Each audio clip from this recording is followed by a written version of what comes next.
Mapagpalang araw. Ito po ngayon, nagluluto po ako ng simpleng gulay. At ito lang po ang available sa bahay ngayon. Kaya ito lang po ang naisipan kong lutuin. Araw-araw po ako may konting gulay. Kung ano-ano lang po. Kung ano-ano makita ko dito. Yun lang po ang lagi kong niluluto. Gawa ng napakamahal po ng mga gulay ngayon.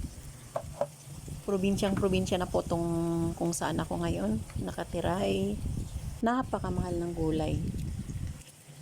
At ito ay nilagyan ko lang ng konting bagoong pampalasa.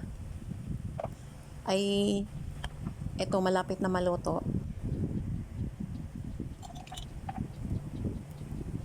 Ay pagkaluto ay napakasarap eh. Halina't kumain na po tayo.